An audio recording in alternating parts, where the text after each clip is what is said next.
Allez, prenons un peu de hauteur à présent. L'Aquitaine fête actuellement 100 ans d'aéronautique.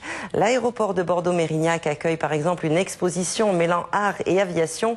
Mais c'est toute la région qui est mobilisée autour de cet événement en proposant toute cette année diverses manifestations. Un centenaire qui se veut surtout accessible à tous. Christophe Chavanneau. C'est lors de meetings aériens à marche prime sur le site de la Croix d'Ains et à Beaudésert, aujourd'hui site de l'aéroport de Mérignac en septembre 1910 que les premiers vols aquitains eurent lieu. Depuis, l'aviation a évolué avec toujours la même passion que l'homme a vouée à cette troisième dimension. Et le centenaire, organisé toute cette année 2010, est là pour le rappeler.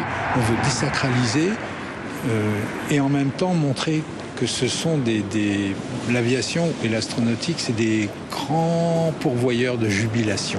Ce que je fais avec un Piper Cub vieux de 70 ans, décoller au coucher du soleil, un peu avant le coucher du soleil, aller faire un petit tour sur le bassin d'Arcachon, aller faire un petit tour sur l'Atlantique, regarder le soleil s'enfoncer là-bas.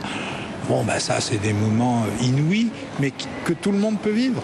C'est rien d'apprendre à piloter dans un aéroclub et d'aller faire coucher le soleil sur le bassin.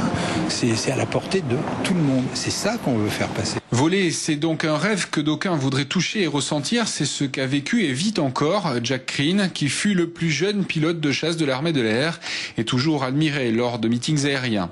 Mais c'est les plus grands instants de bonheur, je dirais. Bon, j'en ai sur le plan humain, affectif, etc. Mais là où je sens toute mon énergie qui est mobilisée, où je sens mon cerveau, mon souffle, ma concentration, c'est presque une méditation où je frise l'orgasme de temps en temps. Ça paraît drôle de dire ça, mais c'est les moments là où je me sens le plus complet et le plus heureux. Vous savez, une espèce de joie qui vous envahit.